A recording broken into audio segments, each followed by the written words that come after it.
मैं आपको इस बात का भरोसा दिलाता हूं कि आने वाले समय में हम जो भी कदम लेंगे आप सबके आशीर्वाद से सुजानपुर के हित में लेंगे, सुजानपुर के एक एक बच्चे के व्यक्ति के हित में लेंगे। 2 बार 3 बार मंत्रिमंडल का विस्तार किया, अब कह रहे भी आपको मंत्री बना देते मान लीजिए, तो क्या सुजानपुर की जनता जो बचा कुचा जूठा पुरूठा है उसको खाने के लिए नहीं, ऐसा संभव नहीं। मंत्रिमंडल में शामिल होने का प्रश्न ही नहीं पैदा होता। एमएलए बनकर आदमी बहुत कुछ करता है, सुजानपुर की जनता का भी कोई मान सम्मान है, इज्जत है, अब ये वो होने वाला नहीं है। राजेंद्र राणा के ये शब्द जो आपने अभी सुने, इन्हें हल्के में मत लीजिए। ये भविष्य के लिए बड़े संकेत दे रहे हैं। ऐसा लगता है कि हमीरपुर के सुजानपुर से कांग्रेस विधायक राजेंद्र राणा ने अब आर पार की लड़ाई का ऐलान कर दिया है। लगातार सोशल मीडिया पर प्रदेश सरकार की कमियां उठाते और अपनी ही पार्टी की सरकार से खफा चल रहे सुजानपुर के विधायक राजेंद्र राणा ने कहा है कि अगर सुजानपुर की जनता चाहेगी तो वे भाजपा में भी शामिल हो सकते हैं। उन्होंने कहा है कि जनता की आवाज पर ही वे भविष्य में अपना कदम उठाएंगे। राजेंद्र राणा ने पटलांदर में पत्रकारों के साथ बातचीत में कहा कि वो जो भी कदम उठाएंगे जनता के हित में उठाएंगे, जो भी फैसला लिया जाएगा जनता के हित में लिया जाएगा, मान सम्मान के साथ कोई भी समझौता नहीं किया जाएगा। मैं आपको इस बात का भरोसा दिलाता हूं कि आने वाले समय में हम जो भी कदम लेंगे आप सबके आशीर्वाद से सुजानपुर के हित में लेंगे, सुजानपुर के एक एक बच्चे के व्यक्ति के हित में लेंगे। इसलिए 2 बार 3 बार मंत्रिमंडल का विस्तार किया, अब कह रहे भी आपको मंत्री बना देते मान लीजिए, तो क्या सुजानपुर की जनता जो बचा कुचा जूठा पुरूठा है उसको खाने के लिए नहीं, ऐसा संभव। आपको बता दें कि राजेंद्र राणा ने अपने निवास स्थान में इससे पहले कार्यकर्ताओं को संबोधित करते हुए कहा कि वर्तमान सरकार को काम करते 1.25 साल हो गया, उनका नाम मंत्री बनने की लिस्ट से काटा गया। अब सुजानपुर की जनता की मान सम्मान का प्रश्न है। उन्होंने कहा कि वे सरकार में हैं तो इसका मतलब ये नहीं है कि वे अपनी आवाज बुलंद नहीं करेंगे। उन्होंने सैकड़ों कार्यकर्ताओं के सामने कहा कि अब उन्हें मंत्री बनाए जाने की बात कही जा रही है, लेकिन सुजानपुर की जनता जूठा खाने के लिए नहीं है। अब मंत्री बनने का प्रश्न ही नहीं है। 2-3 बार मंत्रिमंडल का विस्तार हुआ, मंत्री ना बनकर भी बहुत कुछ किया जा सकता है। उन्होंने कहा कि वो खाना बदोश नहीं है, हर किसी की इज्जत होती है। उन्होंने कहा कि ये पटलांदर के कंगर यानी पहाड़ हैं और यहाँ के लोग कंगर की तरह ही मजबूत हैं। मंत्री बनने का जहां प्रश्न है, आपने 2 बार 3 बार मंत्रिमंडल का विस्तार किया, अब कह रहे भी आपको मंत्री बना देते मान लीजिए, तो क्या सुजानपुर की जनता जो बचा कुचा जूठा पुरूठा है उसको खाने के लिए नहीं, ऐसा संभव नहीं है। मंत्रिमंडल में शामिल होने का प्रश्न ही नहीं पैदा होता। एमएलए बनकर आदमी बहुत कुछ करता है, सुजानपुर की जनता का भी कोई मान सम्मान है, इज्जत है, अब ये वो होने वाला नहीं है। क्या आप मेरे साथ सहमत है कि नहीं सहमत? जो सहमत है वो आपको इस बात का भरोसा दिलाता हूं कि आने वाले समय में हम जो भी कदम लेंगे आप सबके आशीर्वाद से सुजानपुर के हित में लेंगे, सुजानपुर के एक एक बच्चे के व्यक्ति के हित में लेंगे। इसलिए लोग हैं और इसमें धरती से निकला हूं। कोई सोचे कि सुजानपुर के व्यक्ति को मैं दबाएगा, कुचल देगा, ये तो संभव नहीं है। हम वो नहीं है कि दबा दिए जाए।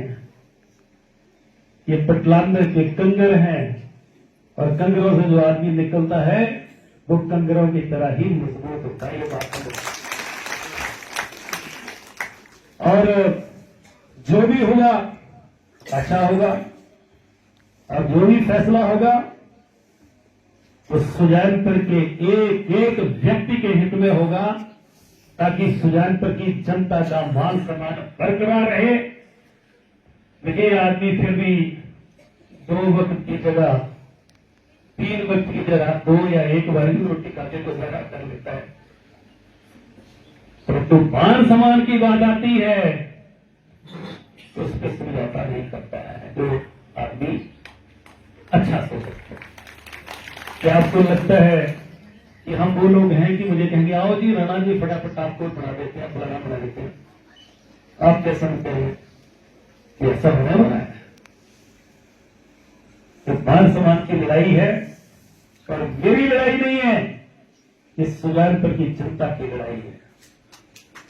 मेरा क्या है? हमारे पास ईश्वर ने बहुत कुछ किया है। हम तो आज भी घर में बैठ जाए तो मुझे लग रहा 2-4 लाख रुपया, 4 लाख रुपया और उल्टा नीचे का बचना शुरू हो जाएगा। तो अपने अपना जीवन जनता के लिए समर्पित किया है। मैं आपको संपर्क पर ही रहेगा। हम शुक्रगुजार हैं राजा वीरभद्र जी के, जिन्होंने हमारे कहने से सुजानपुर में बहुत बड़े काम किए। और हम राजनीति में इसलिए हैं कि हमारा जन्म इस धरती में हुआ है और इस धरती का कर्जा उतारे। और अभी बहुत कुछ करना है। अभी बहुत सारे ऐसे काम मेरे जहन में हैं कि सुजानपुर में होंगे, सुजानपुर चुनाव क्षेत्र में होंगे। अभी भी काम हो रहे हैं, परंतु जो सुजानपुर की जनता की उम्मीदें हैं तो सरकार उनको पूरी करे। और सुजानपुर की जनता एकजुट है। यहां मुझे लग रहा है जहां मैं जाता हूं 90% जो कैप्टन ज्योति जी चर्चा कर रहे थे, बड़े सारे लोग वो मैक्सिमम लोग ऐसे मिलते हैं कि राणा जी हम आपके साथ हैं। हम बीजेपी और कांग्रेस की बात नहीं कर रहे हैं। बहुत सारे लोग बैठे हैं मेरे साथ, बहुत सारे लोग बीजेपी के साथ चलते हैं। मैक्सिमम लोग यहां मंच पर जो बैठे हैं वो बहुत सारे बीजेपी के साथ जुड़े हैं। तो कहते हैं कि पार्टी नहीं, हम आपके साथ जुड़े। क्या ये सही है? चाहे सोलन में म्युनिसिपल कॉर्पोरेशन हुआ, कलेक्शन हुआ, डट के हमने काम किया। सरकार की सीआईडीए कह रही थी कि 3 से 4 सीटें कांग्रेस जीतेगी। हमने वहां पर डे एंड नाइट काम किया और 9 सीटें जीती। वहां पर कॉर्पोरेशन का मेयर सीनियर बनाया। मुझे कांगड़ा पार्लियामेंट का प्रभारी लगाया गया। फतेहपुर में इलेक्शन हुआ और मैंने कहा कि वहां से भवानी पठानिया को टिकट दीजिए। टिकट दी गई, हम वहां बैठे। मैंने उसी तरीके से वो चुनाव लड़ाया जिस तरीके से मैं सुजानपुर में लड़ता हूं और वो सीट भी जीती।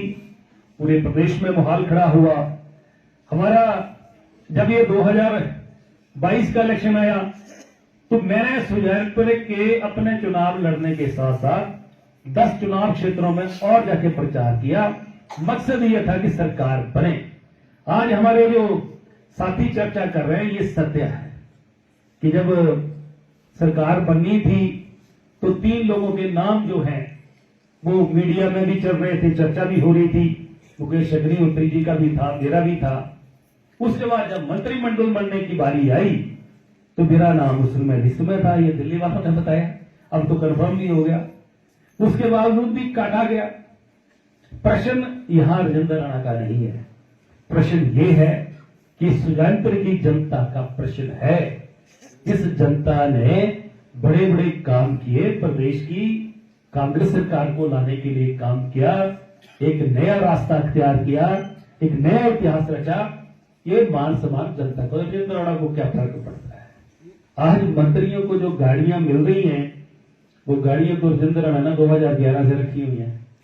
और जितने बड़े मंत्रियों को घर मिलते हैं उससे 10-10 गुना बड़े घर राजेंद्र राणा के पास आज से 20 साल पहले के हैं। ये सुख, ये सुविधाएं ये राजेंद्र राणा के ऊपर कोई प्रभाव नहीं डालती है। कोई आदमी, मैं सुजानपुर की बात नहीं कर रहा हूं, मैं हिमाचल की बात कर रहा हूं। राजा वीरभद्र की सरकार के समय हमने पूरे हिमाचल प्रदेश के लोगों के काम किए हैं।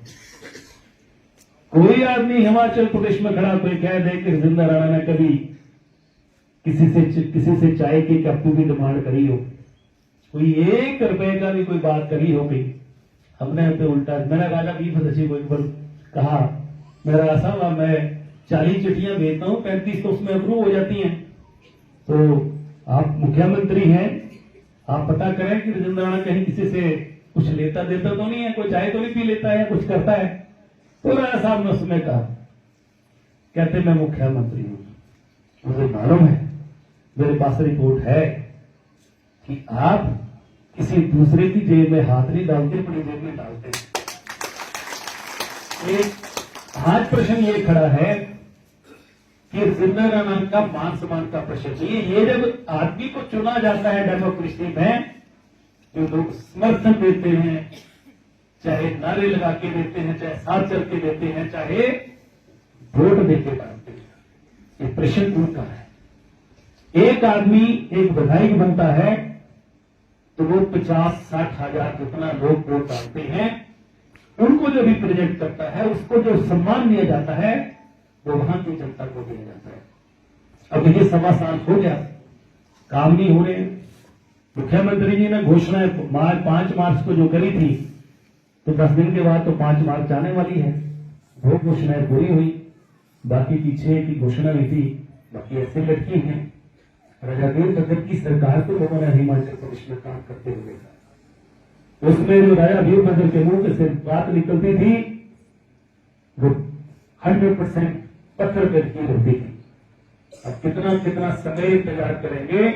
मैं सत्ता पक्ष के साथ जुड़ा हूं, विधायक हूं, कांग्रेस पार्टी का विधायक हूं, पर इसका मतलब ये नहीं कि मेरे सुजानपुर की जनता के किसी के पैर में कांटा लगे और मैं उसका हाल न पूछूं।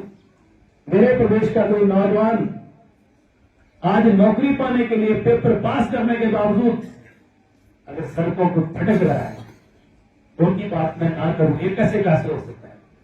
एक चुने हुआ व्यक्ति लोकतंत्र में इसलिए चुना जाता है कि वो विधानसभा के अंदर जाके सरकार के समक्ष खड़ा होकर लोगों की आवाज को बुलंद करे।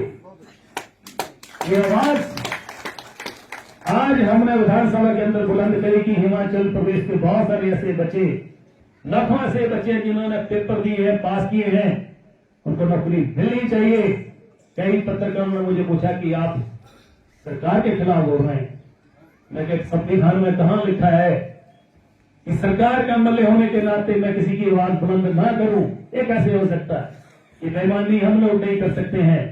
इसलिए आज हिमाचल प्रदेश में जब सुजानपुर का नाम आता है तो लोग इज्जत के साथ में नाम लेते हैं। ये सुजानपुर की जनता है, ये बड़े बड़े फैसले करना जानती है। इसलिए आज का मीटिंग का कोई बड़ा मकसद नहीं है। इसलिए मैं चाहता हूं, आज भी कई तरह की चर्चाएं हो रही हैं और कहा जा रहा है, फोन भी आ रहे हैं कि राणा जी आपको मंत्री बनाना है।